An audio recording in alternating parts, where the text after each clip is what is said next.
Presiden mengambil keputusan untuk melakukan pergantian pimpinan Badan Gizi Nasional. Yang pertama adalah Saudara Dadan Hindayana sebagai Kepala Badan Gizi Nasional.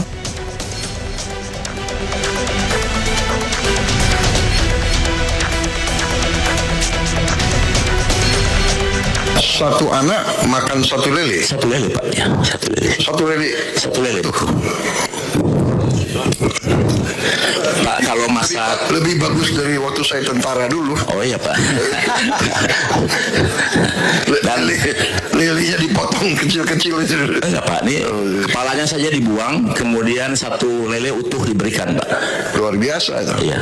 Pak, Ketua SPG. Jadi kalau di akhir tahun ini ada 19.000 SPG, maka ada 19.000 sapi dalam satu hari harus dipotong karena program.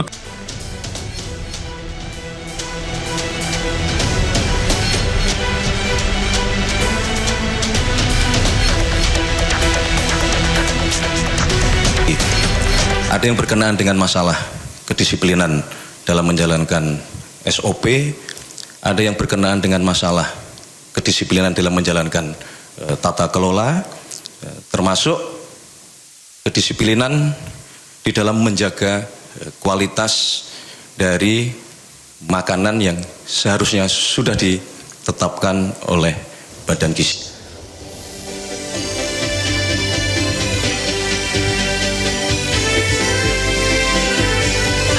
Pemirsa program Mulia, kini kok malah berujung nesta apa ya?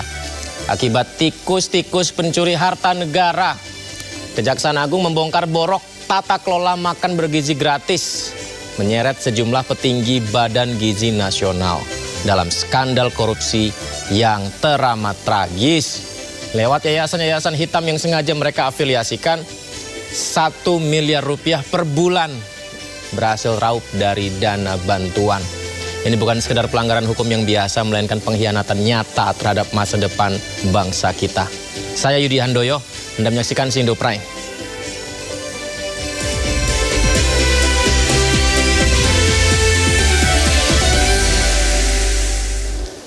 Ya, sore hari tadi kita dikejutkan dengan informasi Dadan Hindayana resmi ditahan oleh Kejaksaan Agung. Dadan dijemput penyidik Kejagung tak lama setelah pengumuman pencopotan jabatannya sebagai Kepala Badan Gizi Nasional. Ya, seolah semua berlangsung dengan sangat cepat ya. Dadan Hindayana menjalani ibadah haji di Tanah Suci. Kemudian keesokan harinya Kepala BGN diganti dan sore hari tadi kita lihat Dadan mengenakan rompi pink. Beginilah saat mantan Kepala BGN Dadan Hindayana saat keluar dari gedung Bundar Kejaksaan Agung, pemirsa, dengan mengenakan rompi merah muda. Sambil tertunduk lesu, Dadan digiring ke mobil tahanan. Sebelumnya ia dijemput oleh penyidik Kejagung di sebuah hotel pada Rabu dini hari. Penjemputan Dadan dilakukan hanya beberapa jam setelah Mensesnek Prasetyo Hadi mengumumkan pencopotan Dadan dari jabatan Kepala BGN semalam. Dan mirisnya juga selain Dadan, 2 wakil BGN yakni Ludwig Pusung dan Sony Sanjaya serta 1 pihak swasta juga ditahan Kejaksaan Agung.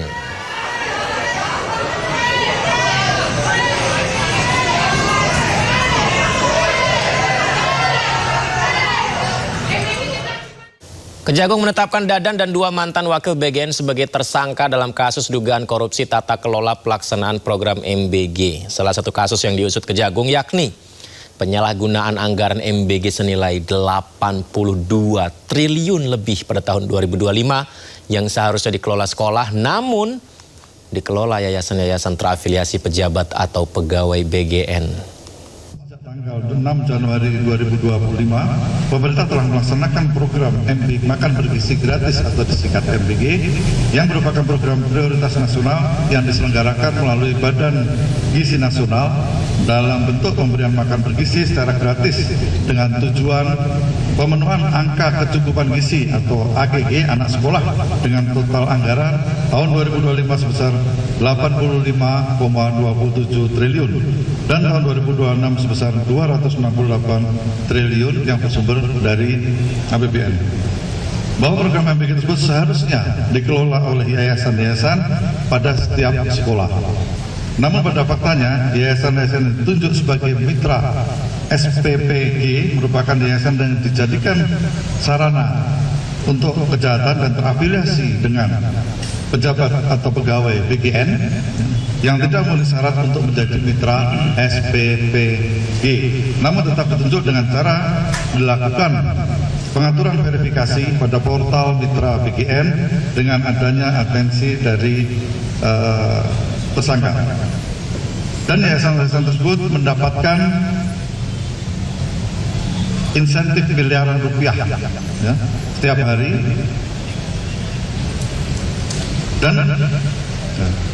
Dan yayasan-yayasan tersebut terafiliasi diantara yang dimiliki oleh saudara DH, saudara SS, dan saudara LP. Bahwa selain menggunakan yayasan yang terafiliasi tersebut, saudara DH bersama-sama dengan saudara SS dan saudara LP dalam melakukan proses pengadaan baik barang dan jasa di BGN secara melawan hukum, melakukan intervensi kepada BPK, sehingga dalam penyusunan KAK pengadaan barang dan jasa pada BGN tidak disusun sesuai kebutuhan real di lapangan dan adanya markup harga pengadaan, sehingga terjadi kerugian yang tidak mendukung operasional pelaksanaan MBG. Di antaranya, 1. Pengadaan motor listrik sebanyak 21.801 unit dengan total pengadaan sebesar sekitar 1 triliun rupiah. Pengadaan 32.000 pasang sepatu yang tidak sesuai ketentuan dan adanya markup. Pengadaan tablet sebanyak 31.000 sekian yang tidak sesuai ketentuan dan adanya markup. Dan pengadaan televisi 75 inch sebanyak 5.400 unit yang tidak sesuai ketentuan dengan adanya markup harga. Bahwa terhadap perkara tersebut telah mengakibatkan kerugian keuangan negara. Sebelumnya kantor Badan Gizi Nasional digeledah, sementara karyawan BGN tidak diizinkan masuk ke lokasi. Para karyawan Badan Gizi Nasional tidak diizinkan memasuki gedung, masih berada di area gedung Badan Gizi Nasional di Kebon Sirih, Jakarta Pusat. Kita bisa lihat ya, sebagian karyawan BGN yang terlanjur memasuki gedung diminta keluar dan menunggu dulu di luar gedung BGN sambil menunggu arahan lebih lanjut. Penggeledahan gedung BGN ini dilakukan oleh pihak Kejaksaan Agung, di mana penggeledahan dilakukan sejak pukul 2.00 waktu Indonesia Barat dini hari tadi. Dan hingga saat ini pihak BGN maupun Kejaksaan Agung juga masih mendalami dan melengkapi setelah tadi memberikan keterangan ya mengenai penetapan tersangka setelah menggeledah kantor Badan Gizi Nasional.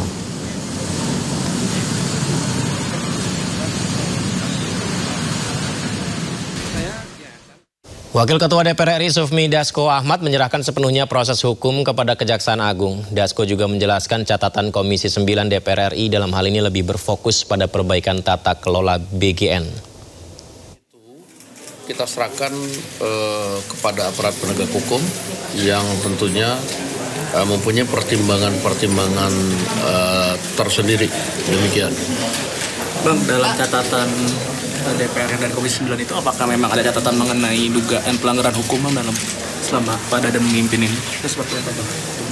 Saya rasa hal yang sudah disampaikan oleh Komisi 9 kepada pihak pemerintah mengenai evaluasi BGN tentunya sudah menjadi bagian dari masukan, sehingga masukan itu kami pikir sudah diakomodir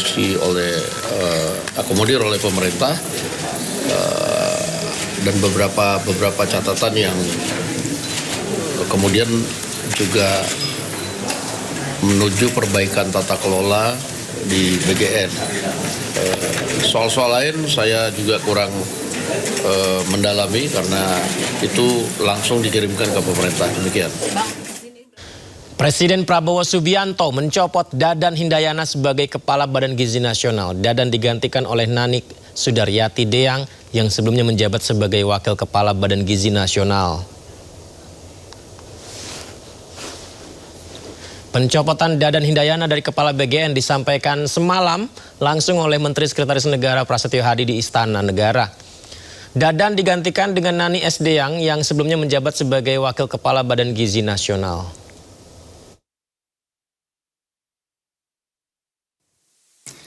Untuk selanjutnya, Bapak Presiden memutuskan untuk mengangkat Saudari Nani S. Diang sebagai Kepala Badan Gizi Nasional yang baru. Kemudian Saudari Agustina Arumsari sebagai Wakil Kepala Badan Gizi Nasional yang baru. Dan Saudara Maijen TNI Trenggono sebagai Wakil Kepala Badan Gizi Nasional yang baru. Pemirsa, Dadan Hindayana sebelumnya menjabat sebagai Kepala Badan Gizi Nasional sejak 19 Agustus 2024 yang bertanggung jawab atas program makan bergizi gratis alias MBG. Dadan sempat berada di Tanah Suci menjalankan ibadah haji.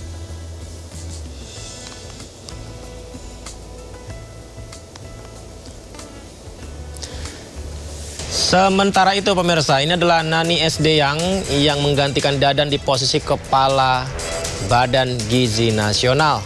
Sebelum bergabung dalam pemerintahan, Nani diketahui sempat berkarir sebagai jurnalis. Lahir 3 Januari 1968 di Madiun, Jawa Timur. Nani memulai karir di pemerintahan saat dipercaya menjadi Wakil 1 Badan Percepatan Pengentasan Kemiskinan pada tahun 2024. Sementara sebelumnya pada 2019 Nani pernah menjabat sebagai Wakil Ketua Badan Pemenangan Nasional untuk pasangan Prabowo Sandiaga Uno dalam Pilpres.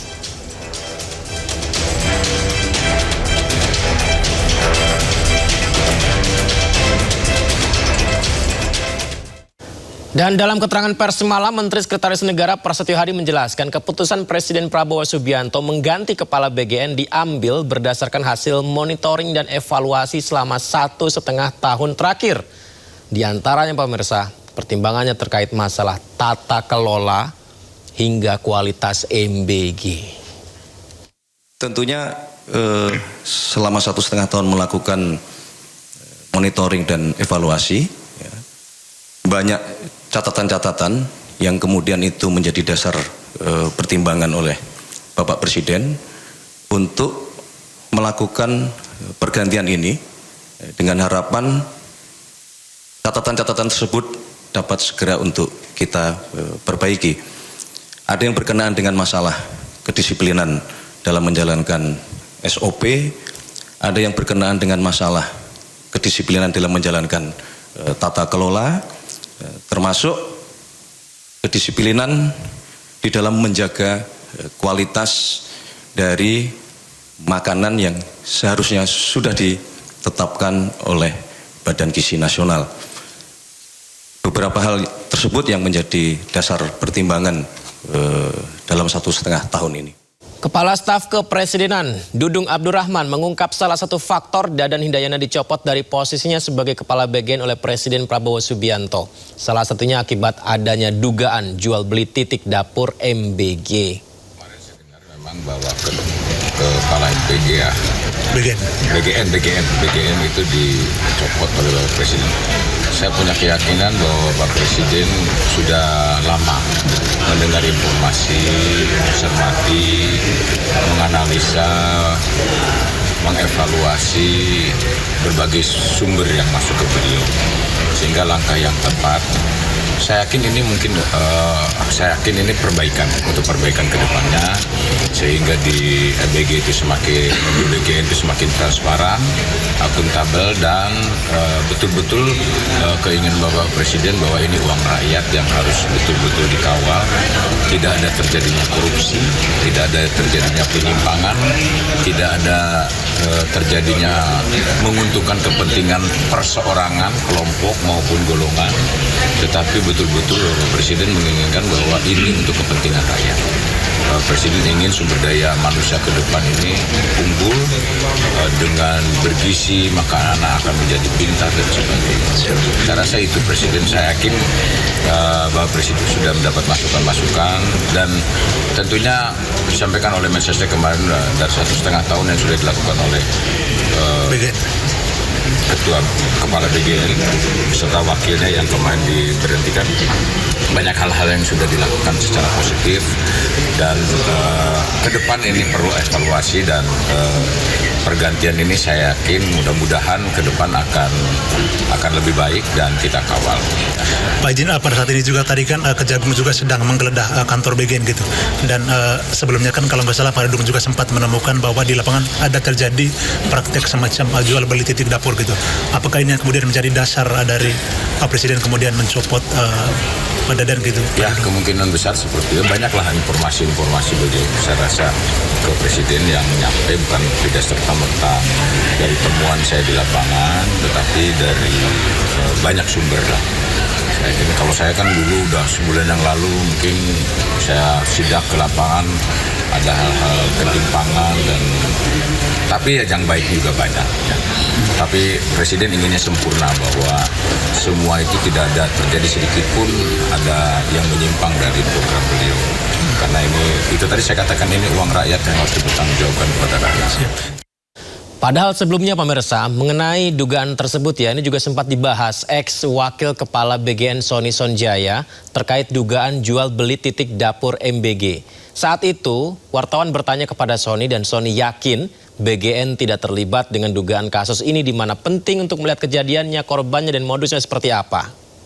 Seperti apa kejadiannya, di mana siapa saja korban-korbannya, modusnya seperti apa. Kalau memang ada ranah pidananya betul, saya lihat, maka ya sudah, ini kan berarti korban tindak pidana, ya dilaporkan. Yang jelas, saya yakin BGN tidak terlibat. Ya, saya yakin BGN tidak terlibat. Nah, oleh karena itu, ini yang katanya ngaku-ngaku ada, ngaku-ngaku pejabat BGN. Iya. Ngaku-ngaku kenal. Iya. Nah, yang seperti ini yang harus diungkap. Namanya udah ada di sini. Bener atau kenal atau enggak ya? Kalau kenal aja kan nggak apa-apa. Makanya saya akan tapi terlibat atau tidaknya ingin kita buktikan ya. Jadi Bapak akan menyusuri ya? Bukan saya, penyidik loh. Saya hanya menganjurkan mereka laporan aja. Siap. Ya. Ya. Sungguh anomali ya. Perkembangan terkininya, kita lihat Kejagung dan menangkap beberapa petinggi di BGN, ex-petinggi di BGN. Informasi lainnya pemirsa, Presiden Prabowo Subianto padahal sudah berkali-kali menegaskan bahwa pemerintah akan mengambil langkah tegas terhadap setiap pelanggaran dalam pelaksanaan program MBG. Presiden bahkan mempersilahkan masyarakat, anggota DPR hingga kepala daerah bersama-sama ikut mengawasi pelaksanaan program MBG, termasuk memeriksa langsung dapur-dapur penyedia makanan.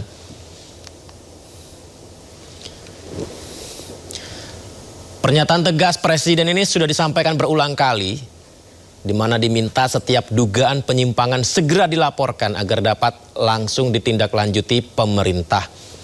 Presiden menekankan pemerintah tidak akan mentoleransi praktik yang merugikan program prioritas ini. Dan dibuktikan dengan apa yang dilakukan oleh Kejaksaan Agung menangkap Dadan Hindayana, pemirsa.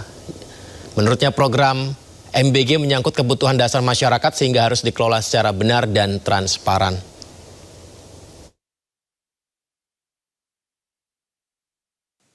Kita mengakui bahwa dalam pengelolaan MBG masih banyak kekurangan. Kita sudah tutup lebih dari 3.000 dapur. Saya sudah minta para pejabat dan saya persilakan anggota DPR, bupati, di mana-mana silakan periksa semua dapur. Kalau ada yang tidak sesuai, laporkan segera. Akan segera kita tindak. Saudara-saudara, kita tidak akan mengizinkan masalah yang begini penting untuk diurus secara tidak benar. Bersama mari kita pantau situasi terkini di Kejaksaan Agung Jakarta. Kita sudah terhubung dengan rekan Kea Dela Rosa langsung dari Gedung Bundar Kejagung. Selamat malam Kea. Bagaimana Kea update terkini terkait penahanan ex-kepala BGN Dadan Hindayana? Ya, selamat malam Yudi dan juga pemirsa. Dapat kami sampaikan situasi terkini dari Kejaksaan Agung Jakarta Selatan. Memang sebelumnya pada pukul 5:30 sore tadi pihak dari Kejaksaan Agung yakni Direktur Penyidikan Jampitsus Kejaksaan Agung Syarif Sulaiman telah menyatakan bahwa 3 tersangka mantan petinggi BGN telah diduga melakukan beragam penyimpangan pada saat menjabat sebagai petinggi di BGN. Di antaranya adalah dengan inisial DH sebagai mantan kepala BGN, lalu dua di antaranya adalah mantan wakil kepala BGN, yakni LP dan juga SS. Ketiga tersangka diduga telah melakukan berbagai penyimpangan, di antaranya adalah pengadaan sejumlah barang yang di-markup harganya seperti 32.000 lebih pasang sepatu yang harganya di-markup, lalu juga ada 5.400 lebih pengadaan televisi yang harganya di-markup, lalu juga ada pengadaan 21.000 lebih motor listrik untuk seluruh yayasan BGN yang berada, yayasan SPPG juga, maksud kami, yang berada di seluruh Indonesia. Untuk saat ini penafsiran dari kerugian yang ditafsir dari adanya penyimpangan kasus pengadaan MBG ataupun dari para ketiga petinggi ini masih belum dapat kami sebutkan, karena memang dari tim penyidik masih terus melakukan penyidikan dan juga menafsir berapa harga kerugian yang diakibatkan oleh ketiga tersangka itu sendiri. Selain itu, yang menariknya adalah ketiga tersangka ini juga diduga terafiliasi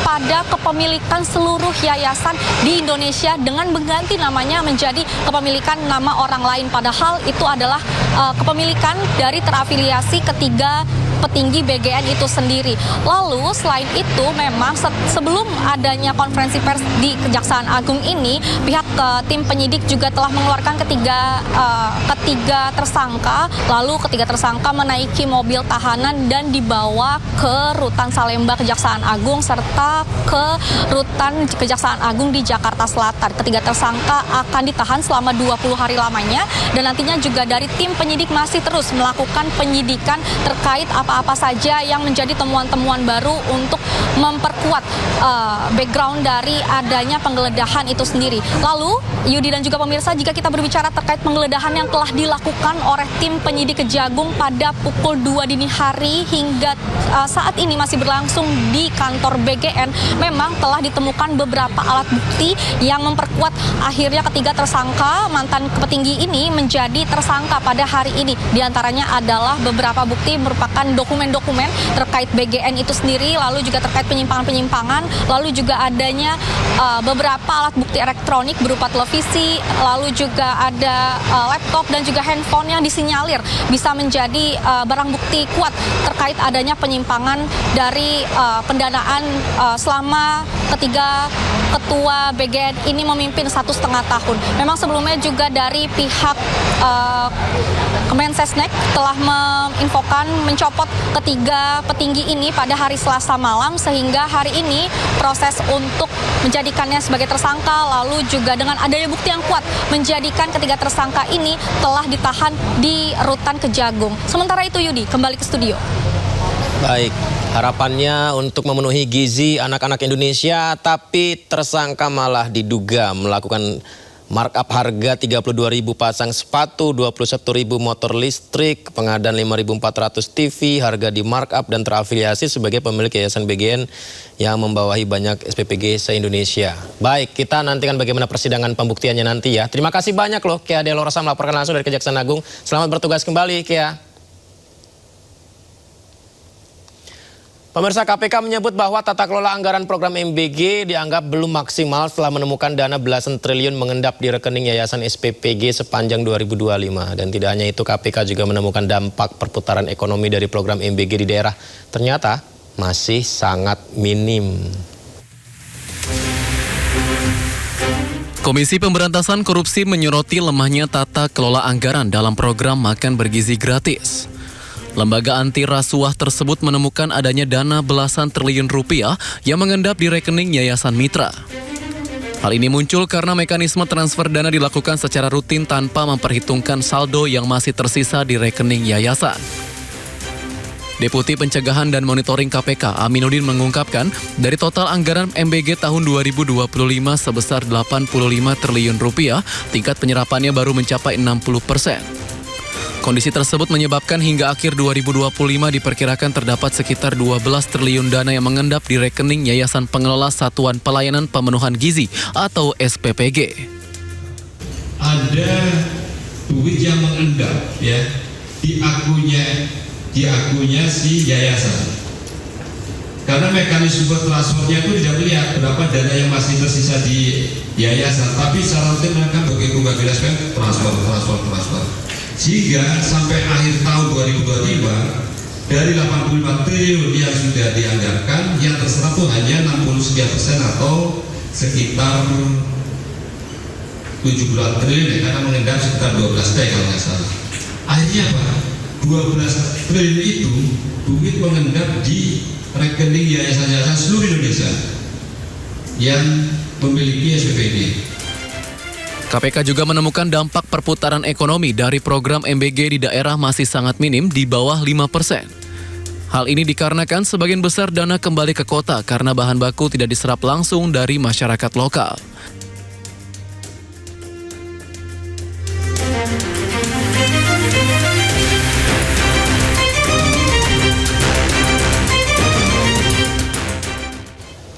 Dan sejak dimulai Januari 2025, pelaksanaan program makan bergizi gratis di bawah kepemimpinan mantan Kepala Badan Gizi Nasional Dadan Hindayana memang menemui sederet kontroversi, mulai dari keracunan massal hingga pembelian barang dan jasa yang dipertanyakan manfaatnya.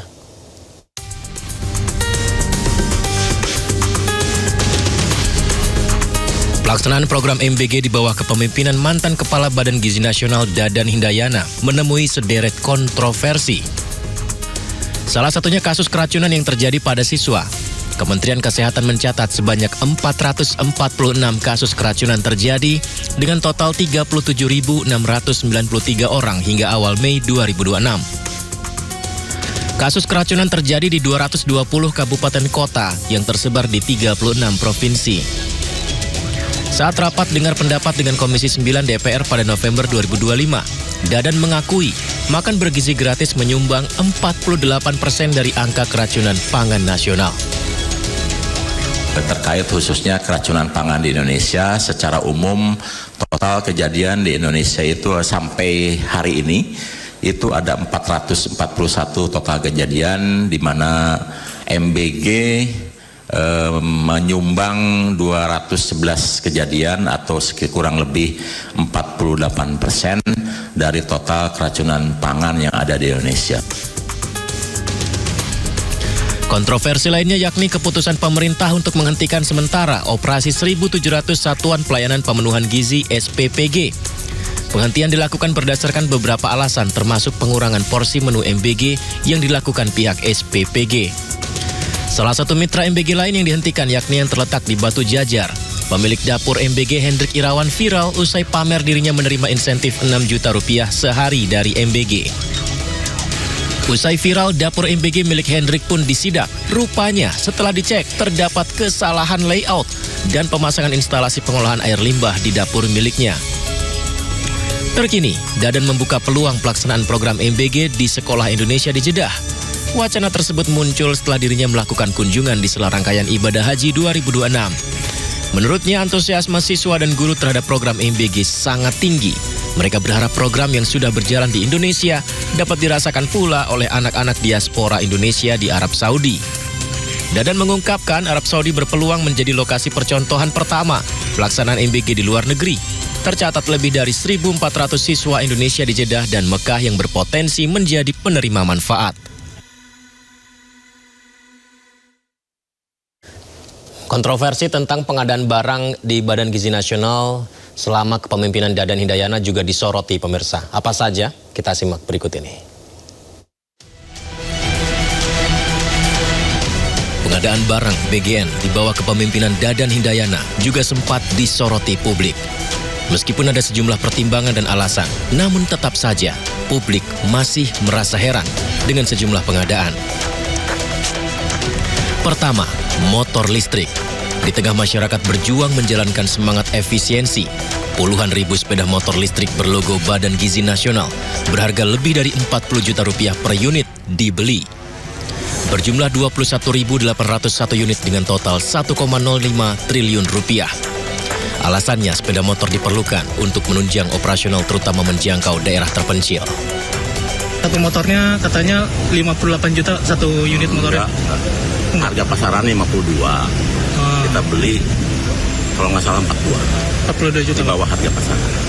Itu pemakaian motornya itu buat kepala SPPG atau seperti apa, Pak? Kita akan distribusikan nanti untuk operasional seluruh orang yang ada di SPPG, terutama di daerah-daerah yang sulit.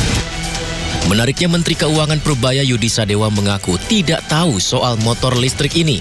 Dan tahun ini tidak ada anggaran untuk itu. Nggak tahu itu masih, Pak? Saya nggak tahu. Soalnya itu 21.000 lebih loh, Pak. Bahkan di pesan 25.000, Pak. 20 juta maksudnya, Pak? Iya, Pak. 1,2 T katanya. Tanggapannya, Pak? Tanya ke Pak Ketua PGN deh. Tapi yang jelas tahun ini nggak ada. Barusan saya cek lagi. Kedua, kaos kaki. Sebelumnya publik juga dihebohkan dengan ramainya pemberitaan mengenai pengadaan kaos kaki di Badan Gizi Nasional. Menurut Dadan Hindayana, kaos kaki merupakan bagian dari perlengkapan yang diberikan saat pendidikan Sarjana Penggerak Pembangunan Indonesia (SPPI), bukan pengadaan BGN. Pelaksanaan SPPI dilakukan di Universitas Pertahanan dengan menggunakan anggaran dari BGN, dikelola melalui mekanisme swakelola tipe 2. Kaos kaki ramai diberitakan berjumlah 17.000 pasang dengan total anggaran 6,9 miliar rupiah. Ketiga, sikat dan semir sepatu. Pembelian ini juga menjadi sorotan publik dan kritisi pengamat karena dinilai tidak berkaitan langsung dengan program utama MBG. Dadan Hindayana menjelaskan, pengadaan itu fasilitas pelengkap lapangan untuk peserta program Sarjana Penggerak Pembangunan Indonesia (SPPI). Atribut ini diperlukan untuk pendidikan dan pelatihan mendukung program MBG. Diduga, untuk sikat dan semir sepatu menelan anggaran hingga 1,52 miliar rupiah. Dengan detail 1,25 miliar untuk semir dan 272 juta untuk sikat semir. Berikutnya laptop.